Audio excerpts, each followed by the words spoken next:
Olá, que maravilha, que bênção estarmos juntos mais nesse dia para fazermos a lição diária da nossa revista. Que coisa preciosa, que coisa maravilhosa seguir a lição diária. E hoje, dia 2 de agosto de 2024, vamos ler em Atos dos Apóstolos, Atos capítulo 9, do versículo 10 ao versículo 19. Uma leitura maravilhosa, uma leitura muito gostosa. Porém, nós não vamos ler todos os versículos de uma vez, não. Vamos lendo os versículos que vamos comentando, que vamos fazendo um resumo da lição de hoje. E a lição de hoje tem por título Escolhido um Inimigo. Que título, hein? Escolhido um Inimigo. No domingo, vamos aprender que o apóstolo Paulo, de perseguidor, se transforma em missionário. De perseguidor, Deus o faz ser um obreiro, um evangelista, um pregador, um missionário. Olha que preciosidade, olha que coisa rica, que coisa magnífica.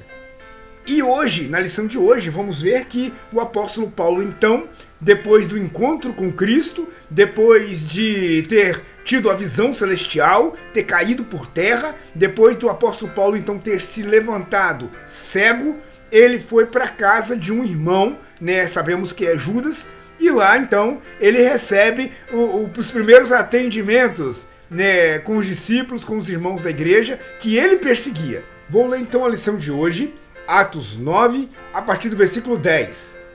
E havia em Damasco um certo discípulo chamado Ananias. E disse-lhe o Senhor em visão: Ananias? E ele respondeu: Eis-me aqui. E havia em Damasco um certo discípulo chamado Ananias. Vamos prestar atenção nisso daí. Um certo discípulo chamado Ananias. O que é ser um discípulo? O que é um discípulo?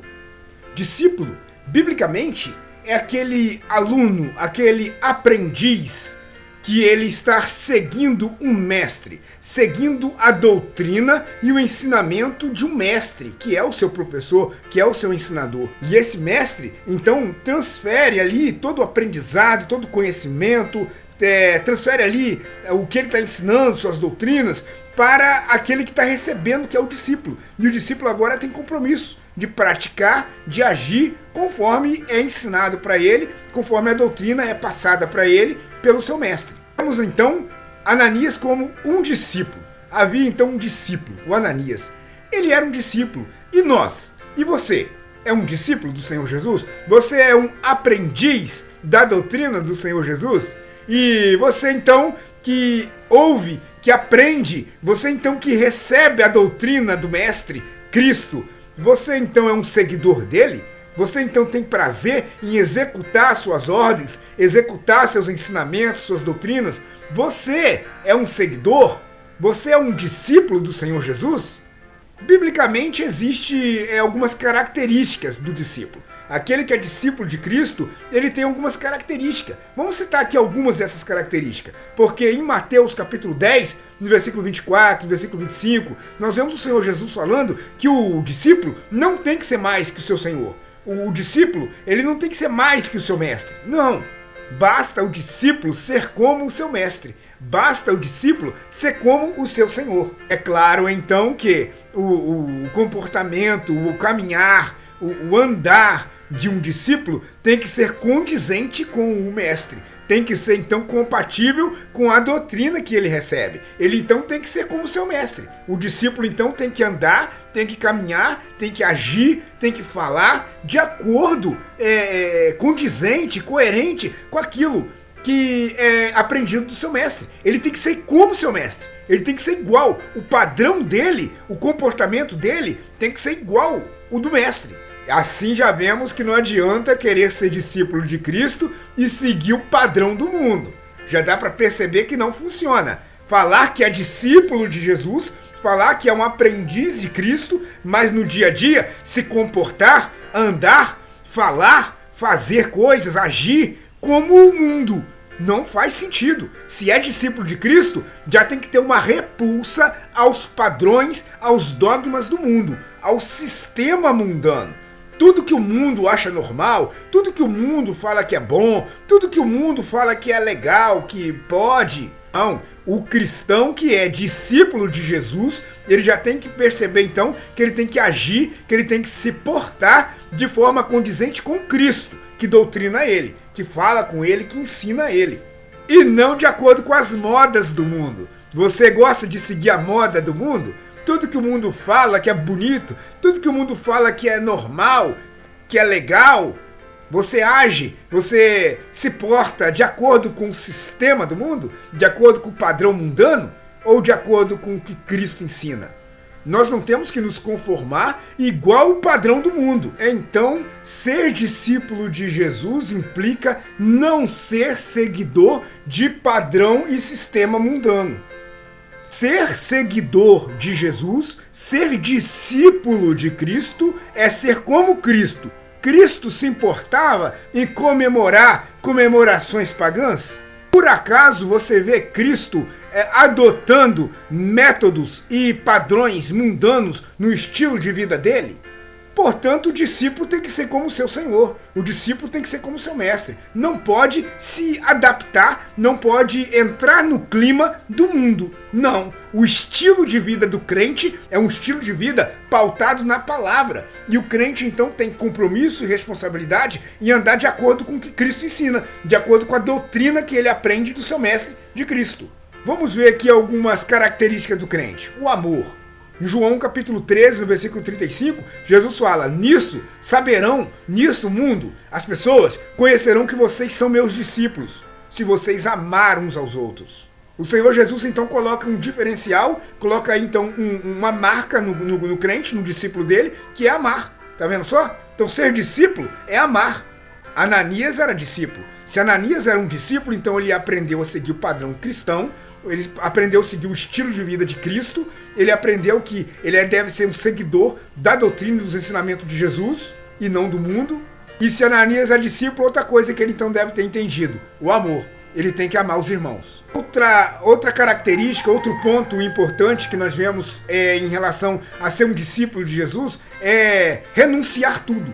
É negar a carne, negar o mundo, é trocar qualquer resplendor mundano, qualquer grandeza mundana pelo amor da palavra, pelo reino de Deus, por Cristo, pelo que ele ensina, ou seja, trocar o mundo pelo Senhor, pelo Evangelho. Isso é uma característica de um discípulo. Está escrito isso em Lucas capítulo 14, no versículo 33, que se não renunciar tudo, não pode ser discípulo dele. Outra característica de ser um discípulo é produzir fruto, é ser frutuoso. Teve uma lição aí, semana retrasada, que nós falamos sobre frutos, né? Falamos ali que Paulo pensava então em colher alguns frutos ali dos irmãos em Romanos. E nós vemos que um dos frutos ali é o quê? É a santificação, é a oferta, a colaboração. Vemos que um fruto ali é o fruto do Espírito. Vemos ali que existe o fruto de justiça. Existem vários frutos. E então, na lição de hoje, vemos que para ser um discípulo de Jesus, uma característica dele é produzir fruto. Está em João capítulo 15, no versículo 8. Nisso é glorificado meu Pai, que deis muito fruto. Não é pouco não, muito fruto. E assim sereis meus discípulos. Viu? Então, produzindo muito fruto, não é pouco fruto não, produzindo muito fruto, as pessoas vão ver então que nós somos um discípulo de Jesus.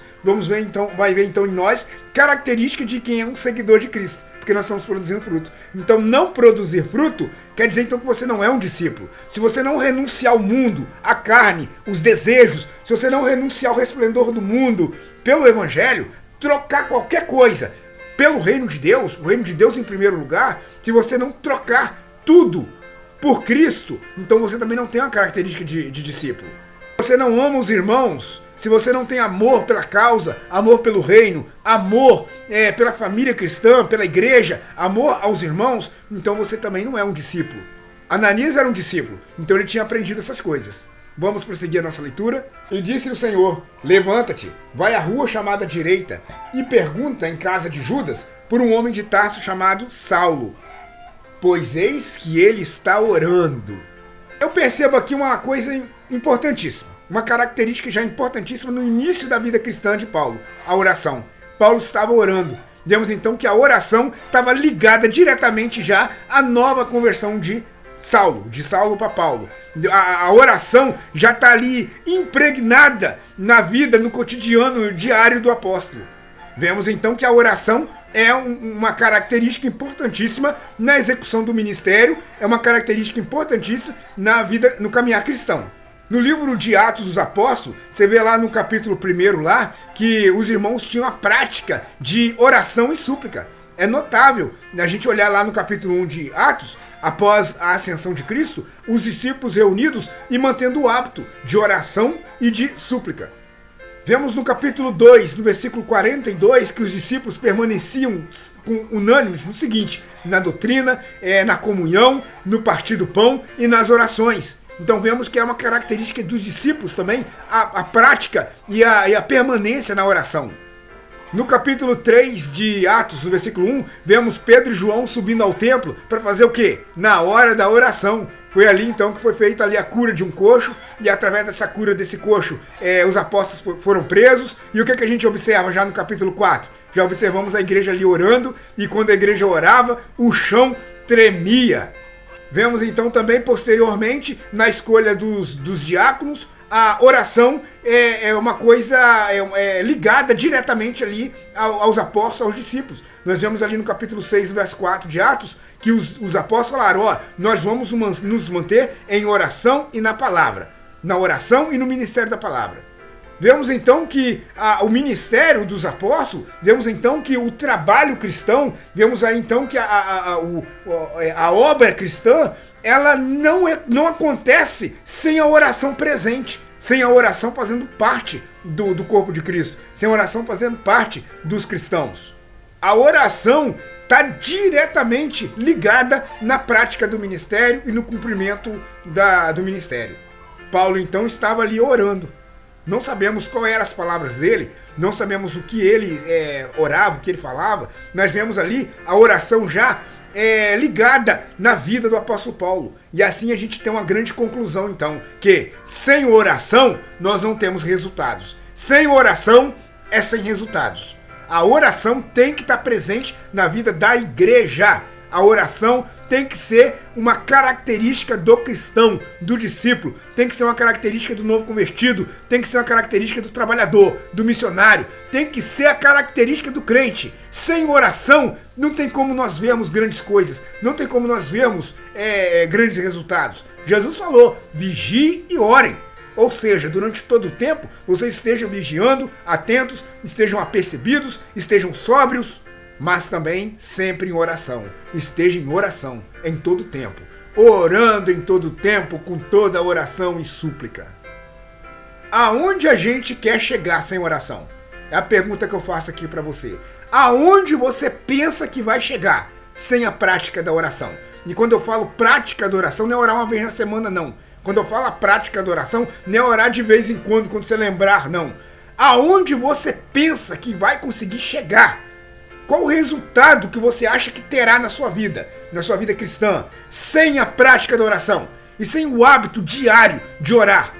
Não precisa ser igual Daniel, orar 3 vezes ao dia, mas a prática da oração demonstra a sua intimidade com Deus, demonstra o seu relacionamento com Deus e demonstra que você então está sintonizado, está ligado direto a Deus. Ore, porque se você não orar, a sua vida não vai ser uma vida de sucesso.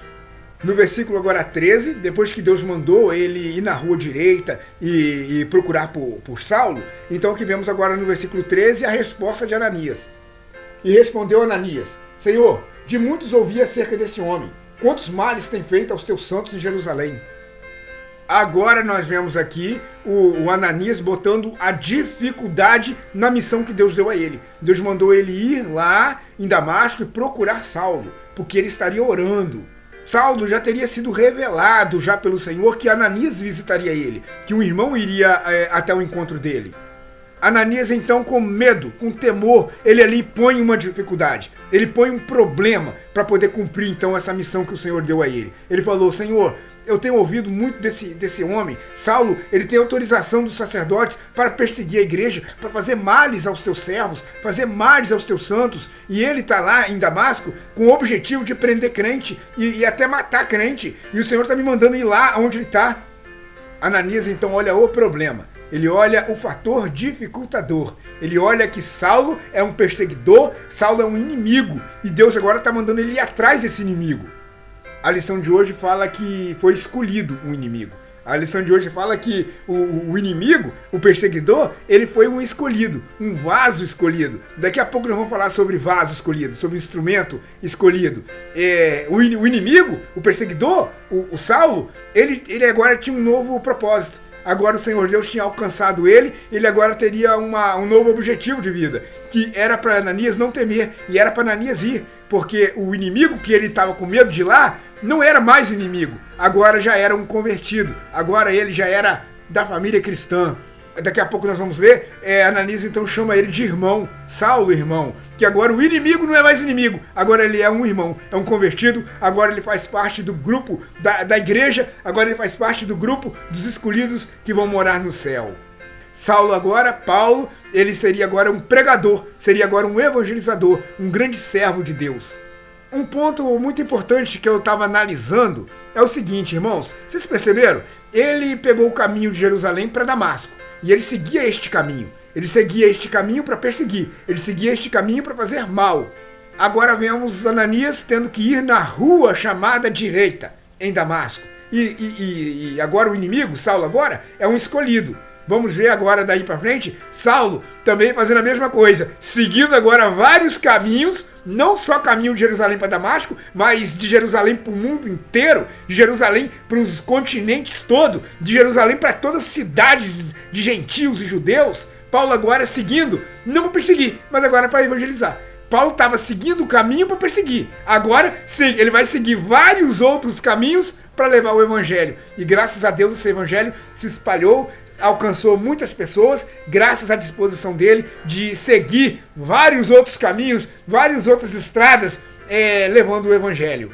Outro ponto importante para a gente analisar é o seguinte, lá no Velho Testamento, o rei Saul. Saul foi um mau rei. Saul não obedeceu, Saul não deu ouvido à voz do Senhor, e Saul achou que podia profanar, podia tomar lugar de sacerdote. Saul achou que podia fazer o que o nariz dele mandava, e Saul então foi rejeitado, porque ele não obedecia a Deus. Deus então rejeitou ele, e com a rejeição de Saul, o Senhor Deus então providencia um substituto para ele, um outro rei. Viria agora um novo rei ocupar a função do rei Saul.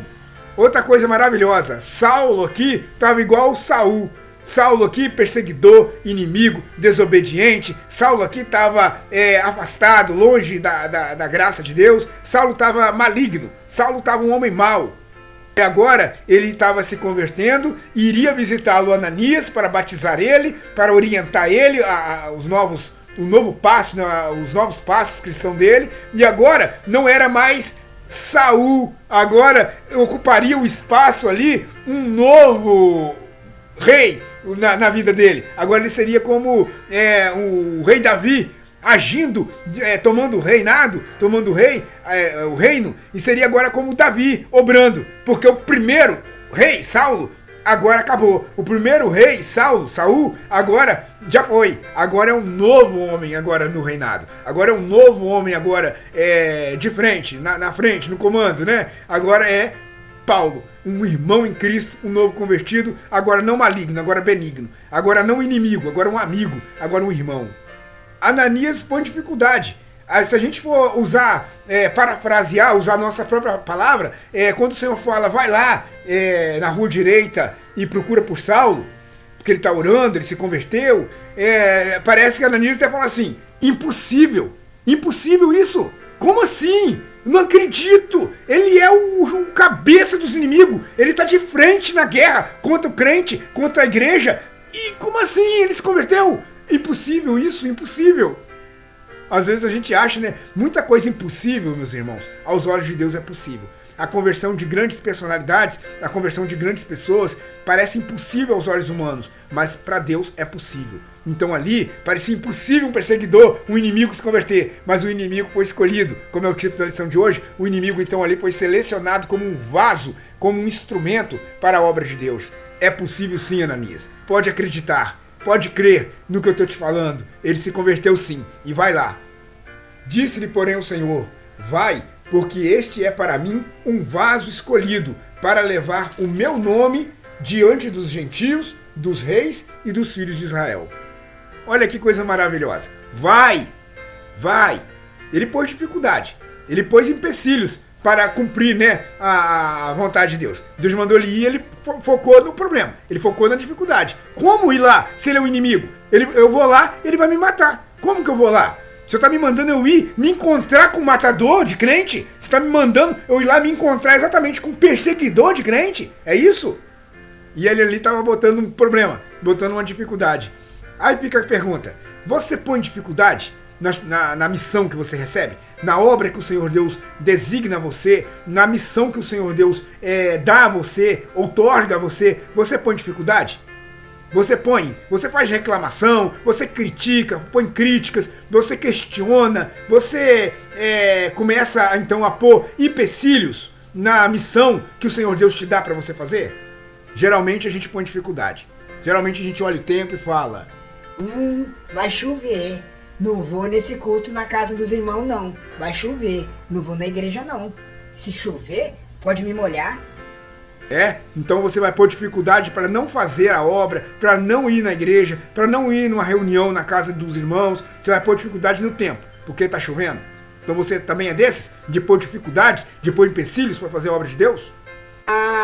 Eu não tenho dinheiro para pôr gasolina. Eu queria muito ir nessa visita. Eu queria muito ir nesse trabalho. Mas tô sem dinheiro para pôr gasolina. Né? Você tá sem dinheiro para pôr gasolina. Mas se fosse para ir pro shopping, você teria dinheiro para pôr gasolina, né? Talvez. Se fosse para ir assistir um jogo de futebol, talvez você teria, né, dinheiro para pôr gasolina. Mas é para a igreja, né? É para um trabalho, é para uma escola dominical, né? É para uma visita, né? Aí não tem gasolina. É compreensível. Faz sentido, né? Nada a ver. Para de pôr empecilhos e problemas e dificuldades onde não tem. Para de botar problematizar, para de dificultar as coisas onde não tem problema. Deus providencia as coisas, Deus provê, o Senhor Deus providencia tudo. Então para de dificuldade para fazer a obra de Deus. Eu vou contar uma experiência aqui de 2003, quando eu estava na obra do Senhor Deus, fazendo a obra missionária, junto com o irmão Ezequias, quando eu estava aprendendo ali, entrando ali na missão, na obra. Então eu vou contar uma experiência da dificuldade que eu aprendi a superar as dificuldades. A dificuldade aparece, mas nós temos que superar ela e parar de apontar ela como um fator dificultador para fazer a obra de Deus. No ano de 2003 eu estava em Ibatiba fazendo a obra missionária, junto com o irmão Ezequias. Então eu estava na missão junto com ele, eu estava na obra junto com ele. E assim então eu evangelizava, eu visitava, eu pregava, eu atendia convites, também viajava e pregava por outras cidades, outras igrejas. Então em 2003 eu estava na obra de Deus, inserido na obra missionária com o irmão Ezequias na cidade de Ibatiba. Acontece que um dia, era 5 horas da tarde, me deu fome. E eu estava perto do centro da cidade, então pensei em parar na padaria e comer alguma coisa. Aí então entrei nessa padaria. Aí quando eu entrei lá, olhei uns pãozinhos, olhei uns pão de doce, olhei alguns pães, pão com manteiga, algum cafezinho, iogurte, um leite. Comecei a olhar algumas coisas para me comer, porque eu estava com fome. Aí eu gostei ali de um pão recheado e queria tomar um iogurte. Aí quando meti a mão no bolso pra comprar, pra pagar, eu não tinha dinheiro pra isso. Meu dinheiro tava faltando. Se eu não tô enganado, tava faltando R$1 e pouco, R$1,40, e pouco, pra poder comprar o pão que eu queria, mais o iogurte que eu queria. Aí então eu não tinha dinheiro. Aí eu tinha que tirar ali o que dava pra me comprar. Ou só uma coisa, ou só outra, mas não as duas, não o pão e o iogurte.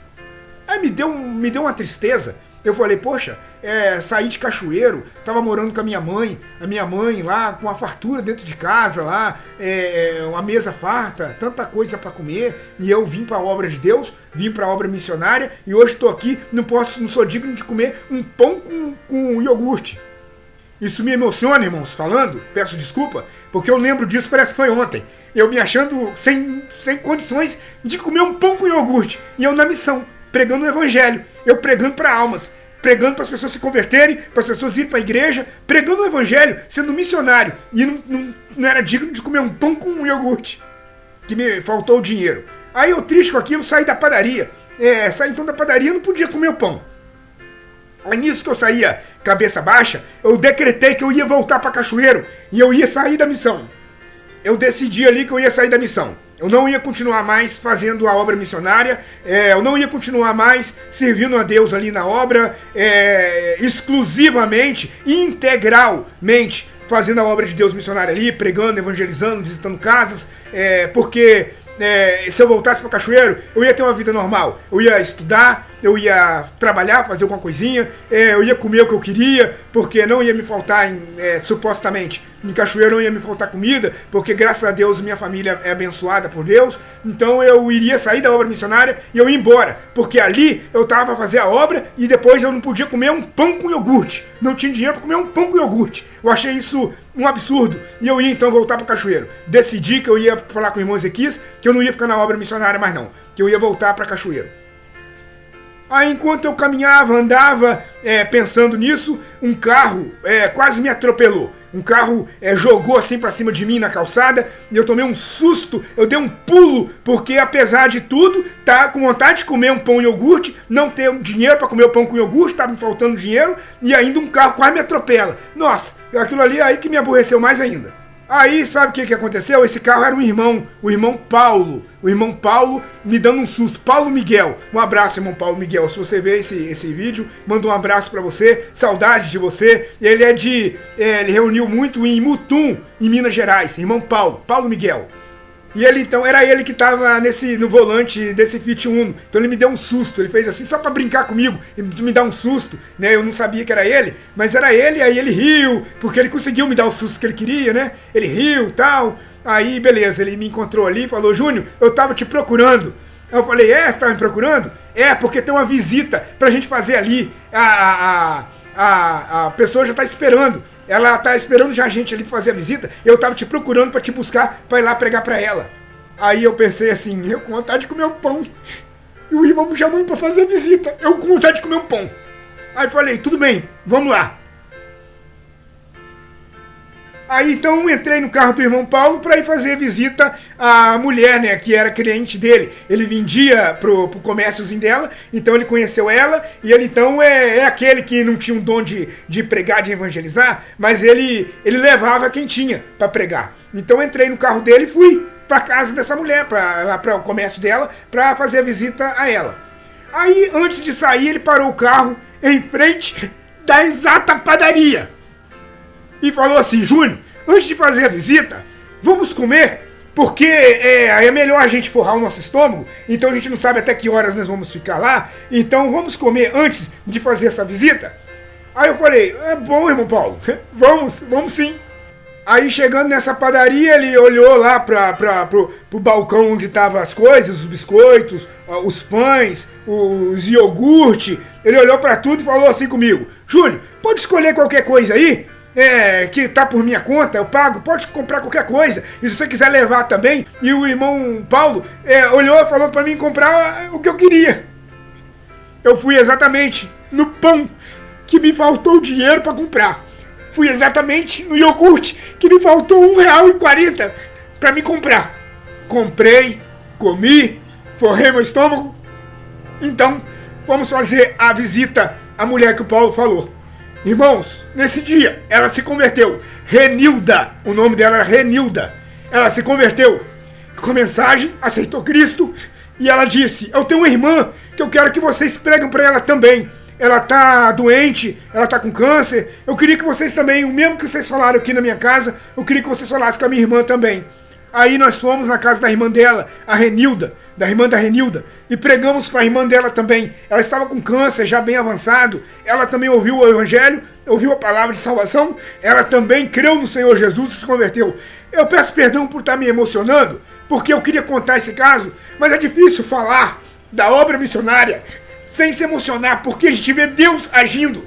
A gente vê Deus na frente. E quando a gente opta em servir a Deus, não há dificuldade, não há barreira, não há empecilho que atrapalhe uma alma se converter, que possa atrapalhar uma pessoa crer e aceitar o Senhor Jesus. A Renilda creu, a irmã da Renilda creu, ela se confessou, creu em Jesus, não demorou muito tempo, ela só foi na igreja uma vez, o câncer levou ela, mas ela se converteu, ela foi para o céu, ela aceitou o Senhor Jesus como Salvador. E nós vemos que se eu voltasse para Cachoeiro, por causa da vontade de comer um pão, por causa da dificuldade, talvez eu não pregaria para Renilda, talvez a irmã dela morreria sem o evangelho, sem ouvir a palavra, talvez a irmã dela morreria e não se converteria, porque eu não iria pregar para ela, eu queria sair da obra, eu ia para casa, eu queria ir para Cachoeiro, talvez ela não ia se converter, eu não ia falar com ela nunca, né? E ela ali então se converteu, e o Senhor Deus então abençoou, porque eu queria comer um pão, o Senhor tocou no Paulo que nem sabia e comprou pão para mim. Não ponha dificuldade, não ponha empecilhos para fazer a obra de Deus. Não ponha o problema na frente como o dificultador. Não posso ir porque vai chover. Não posso ir porque eu não tenho gasolina. Não posso pregar porque eu quero pão. Estou com fome. Não dá para pregar o evangelho, fazer visita com fome. Dá sim. Eu tô com fome, mas dá para pregar. Eu tô com fome, mas dá para falar do pão da vida. Dá para pregar o evangelho. E Deus é tão fiel que me alimentou antes daquela missão. Então, irmãos, não ponha dificuldade para fazer a obra de Deus. Ananias colocou ali um problema, colocou uma dificuldade. Ele falou que Paulo era um perseguidor, Paulo era um inimigo. E como que ele ia agora na casa do inimigo? O Senhor falou, vai. Ele é um vaso escolhido, ele é um instrumento escolhido. Tá aí nesse versículo 15, vamos ler. Disse-lhe, porém, o Senhor, vai, porque este é para mim um vaso escolhido. Muito importante é essa referência, vaso, vaso escolhido. O apóstolo Paulo, em 2 Coríntios, capítulo 4, versículo 7, ele faz uma referência a um vaso. Ele diz que nós somos vasos frágeis, vasos de barro, vasos que podem se quebrar, vasos baratos. Nós somos vasos, mas nós temos dentro de nós um tesouro. Esse vaso carrega dentro de si um grande tesouro, que é Deus, que é a palavra, que é o evangelho, que é Deus, Cristo. Nós somos vasos de barro, mas somos vasos que carregamos dentro de nós algo de muito valor. Carregamos dentro de nós Cristo, e Cristo é a salvação de todo aquele que crer nele. Então o Senhor fala que Paulo ali era um instrumento escolhido. Irmãos, nós somos vasos, nós somos instrumentos para ser usados na mão de Deus. Todos nós, não era só Paulo, nós também somos vasos escolhidos. Nós temos que ser vasos para ser usados por Deus, ser instrumentos para ser usados na causa, na obra de Deus. Nós temos que ser também instrumento escolhido, vasos escolhidos. Nós não podemos ocupar nosso tempo tão precioso com coisas fúteis, coisas desse mundo, coisas dessa terra, coisas sem valor, perder tempo com bobeira, com coisas supérfluas. Nós temos que ocupar o nosso tempo com coisas construtivas, com o reino de Deus, envolvendo a palavra, envolvendo o crescimento do reino, pensando em evento, pensando num trabalho evangelístico, alcançar mulheres, alcançar jovens, adolescentes na rua, adolescentes perdidos aí, soltando pipa, adolescentes só ficam soltando pipa. Pensa em algum projeto, pensa em algum trabalho, pensa em um evento que você pode levar esses jovens, tirar ele um pouquinho da pipa e levar ele para a igreja, pregar para ele. Quem sabe uma pessoa ali não se converte, quem sabe uma Renilda você não encontra aí nesse mundo. Pensa em meios de alcançar essas pessoas e elas não irem para o inferno e elas então irem para o céu. Nós não podemos ser instrumentos para ser usados para o mal, instrumentos para fazer o que é errado, instrumentos para pecar. Nós não podemos ser instrumentos do pecado. Nós temos que ser um instrumento usado, escolhido. Nós temos que ser um instrumento para ser usado no reino de Deus, na igreja. Aí eu te pergunto, você é um vaso escolhido? Você está sendo usado na sua igreja? Você está sendo um instrumento usado onde você reúne? Vemos nesse texto o Senhor falando ali, então, com Ananias, que Paulo era um vaso escolhido para levar o evangelho a reis, aos gentios, aos judeus, aos reis. E vemos isso lá no capítulo 26 de Atos, o apóstolo na frente de Agripa, e um rei pregando para Agripa, evangelizando o rei Agripa. Vemos então o cumprimento dessa palavra. Fizemos a lição de ontem, né? Paulo diante do rei Agripa, e Paulo ali pregando para o rei. E vemos ali o cumprimento, realmente, Paulo um instrumento, um vaso escolhido para pregar aos reis, a grandes personalidades. Versículo 16, e eu lhe mostrarei o quanto deve padecer pelo meu nome. Vemos agora o Senhor falando com Ananias, que o Paulo, ele ia aprender que padecer pelo nome do Senhor Jesus, sofrer prisão pelo nome do Senhor Jesus, sofrer ameaças, sofrer afrontas pelo nome do Senhor Jesus, não ficaria perdido, não seria em vão. Falou que ele recompensaria.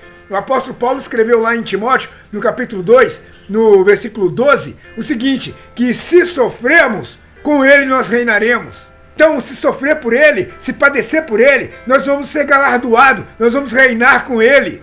O Senhor Jesus disse em Apocalipse capítulo 22, o seguinte, no versículo 12, que ele estava, eis que cedo venho, e o meu galardão está comigo, para dar cada um segundo as suas obras. Ele promete então recompensar cada um. Se você sofrer por Cristo, se você sofrer por amor a ele, você não vai perder. Tudo que você fizer por Cristo, você não vai perder. E você tem disposição, você tem coragem de sofrer por ele? Você tem coragem de sofrer por Cristo?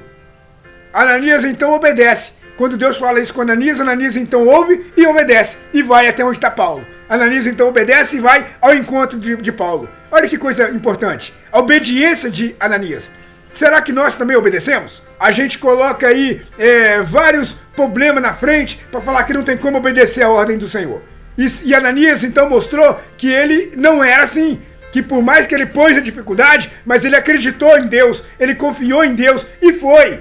Nós também temos que obedecer. Nós temos que parar de pôr dificuldade nas coisas, igual eu falei do meu exemplo, parar de se preocupar com o pão, parar de se preocupar com o real e começar, independentemente de qualquer coisa, obedecer. E não pôr o problema, não colocar ali a dificuldade como a razão para eu não fazer a obra de Deus, para eu não fazer nada para o Senhor. Nós não podemos pôr dificuldade. Ananias obedeceu e foi. Ele fez. Nós temos que obedecer. Você obedece o que o Senhor Deus cobra? Você obedece quando Ele fala com você? Ananias obedeceu. Versículo 17. E Ananias foi, como eu disse, ele obedeceu, e Ananias foi, e entrou na casa, impondo-lhe as mãos, disse, irmão Saulo. Olha que lindo, ele chamou Saulo de irmão. Saulo, irmão. O Senhor Jesus, que te apareceu no caminho por onde vinhas, me enviou para que tornes a ver e seja cheio do Espírito Santo. Saulo, irmão. O Ananias chama Saulo de irmão. Vemos aqui uma coisa importantíssima nisso aí. Ele não era inimigo? A lição de hoje fala que Deus escolheu o inimigo. Ele não era um perseguidor? Ele não era um inimigo? Agora ele é um irmão. E Ananias então trata ele com carinho. Ananias trata ele agora com respeito. Trata ele com amor. Ananias como um discípulo. Ele não era um discípulo? Então ele agia com características de discípulo. Amando, produzindo fruto.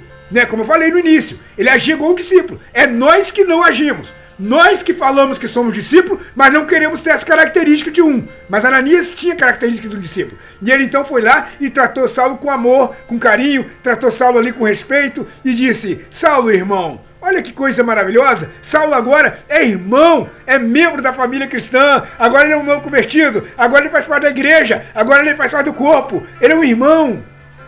Temos que ter esse carinho também. Temos que ter também esse cuidado com os novos convertidos. Temos que chegar junto. Temos que apoiar eles. Eles são novo convertido, nós temos que chegar junto. Temos que dar toda a orientação. Temos que dar todo auxílio, toda ajuda, conselho. Nós temos que estar sempre pronto para o novo convertido. Tratando ele com amor, tratando ele com respeito, tratando ele com educação. E sempre auxiliando ele na dificuldade dele. Porque ele pode ter muitas dúvidas. Ele pode ter muitas questões. Ele se converteu agora. Não falei o caso da Renilda? Se converteu agora. Então como é que nós vamos explicar que a irmã dela morreu, mesmo nós orando? Então nós temos agora que chegar junto e orar, e chegar junto e ler a palavra, chegar junto e se auto-aconselhar, dar exemplos. Isso é muito importante. Saulo, irmão, lembrando que ele era perseguidor. Daria vontade se fosse alguns membros do nosso meio hoje, se fosse alguns irmãos hoje do nosso meio, ia falar assim, é aquele que judiava de nós, né? É aquele que perseguia e batia na gente, e arrastava a gente pelos cabelos, né? Agora eu vou me vingar, agora eu vou tratar ele com ignorância, agora eu vou tratar ele mal, agora eu vou tratar ele também com rancor, agora também eu vou mostrar pra ele que eu tô com raiva, que ele perseguia nós, e que ele arrastava as mulheres pelo cabelo, e ele me tratava com ignorância. Se fosse irmãos do nosso meio hoje, ia falar desse jeito. Não sabe pagar com amor, pagar com bem o mal. Então ali, Ananias foi com amor. O Saulo era um perseguidor até então. Saulo era um ignorante até então. Agora recebe carinho e amor de Ananias. Saulo, irmão. E ali então, Ananias colabora para o crescimento dele, ele é batizado e ele recebe o Espírito Santo e é cheio do Espírito Santo. Gostaria de comentar mais, mas o nosso tempo já deu, não tem como fazer mais comentários. Mas nós vemos aqui agora que Paulo está cheio do Espírito Santo para cumprir o ministério, para cumprir a obra que está pela frente para ele. Agora ele é cheio do Espírito Santo para executar o propósito de Deus, para executar a obra de Deus. Olha que coisa maravilhosa. Sem o Espírito Santo não tem como trabalhar. Sem o Espírito Santo não tem como fazer a obra. Não tem como fazer nada. E tem muita gente querendo fazer a obra sem o Espírito Santo. Querendo fazer a obra por ele, na força. Quer fazer a obra por conta própria. Quer fazer a obra em seu próprio nome. E não é assim. Nós temos que fazer a obra revestido do Espírito Santo. Capacitado pelo Espírito Santo. Revestido do Espírito Santo. Temos que fazer a obra cheio do Espírito Santo. E não cheio de nós. E não cheio de nós mesmos. Nós estudamos isso aí em lições passadas. E agora ele torna a ver. Saulo agora torna a ver, cai como escamas os olhos dele. E agora vemos ele agora uma nova visão. Um novo homem. Uma nova visão. Agora uma visão espiritual. Agora ele tem uma nova visão. Uma visão espiritual para fazer a obra de Deus. Para fazer o que agrada a Deus. Saulo agora uma nova visão. Mostrando ele um novo homem. Mostrando ele uma nova criatura. Não falei de Saul? Saiu o rejeitado. Saiu o que não era escolhido. Saiu Saul. Saiu Saulo. Aquele que não obedece. E entrou um novo rei. Entrou agora Paulo. Entrou agora um novo homem, nova perspectiva, nova compreensão. Agora entrou um homem com uma nova visão. Agora ele passou a ver. Bom, essa lição é muito profunda. Não dá pra gente comentar tudo dela. Mas que Deus nos abençoe para que nós possamos ter entendido o que o Senhor nos ensinou aqui. Que nós não podemos pôr dificuldade nas coisas. Dei o meu exemplo aqui na obra missionária lá em Batiba. Nós não podemos pôr dificuldade, pôr desculpa e pôr empecilho para fazer a obra de Deus.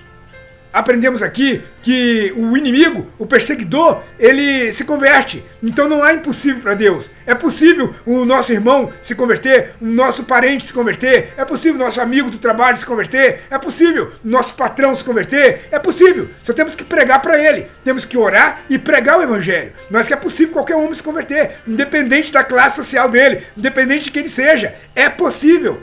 Aprendemos que temos que ser um instrumento, temos que ser um vaso escolhido. Nós temos que servir a Deus, não ser um vaso, não ser um instrumento para o mundo, não ser um instrumento para fazer a nossa vontade, um instrumento para fazer o mal, um instrumento para o pecado. Um vaso escolhido para fazer a obra de Deus. Aprendemos isso, que coisa importante, né? E vemos ali então que fazendo isso você está agindo com característica de um discípulo, como Ananias. Um discípulo que não anda segundo o padrão do mundo. Um discípulo que não anda segundo o ritmo do mundo, a direção do mundo, seguindo o modelo mundano, seguindo ali métodos pagãos, seguindo ali ideias e padrões do mundo, sistemas mundanos. Não, como discípulo nós seguimos só Jesus, só a doutrina, nós seguimos aquilo que está na Bíblia, aquilo que está na palavra. E fazendo isso, provamos então que somos discípulos. E assim a obra de Deus é feita. Ananias foi lá, Paulo recobrou a visão, Paulo então é um novo convertido, e dali para frente agora ele se junta aos irmãos para aprender mais, se junta aos irmãos para crescer mais, ele se junta aos irmãos agora para então ter os seus primeiros passos servindo o Senhor Jesus. Irmão, que Deus te abençoe, que o Senhor Deus te enriqueça com a sua graça, com o seu poder, com a sua palavra, que o Senhor Deus possa estar te abençoando e que essa lição de hoje possa ser construtiva para a sua vida, tá? Que o Senhor Deus a cada dia esteja contigo, te iluminando e te guardando, capacitando para que você possa não só estudar, como praticar as lições diárias que o Senhor Jesus nos ensina. Que Deus te abençoe, no nome do Senhor Jesus.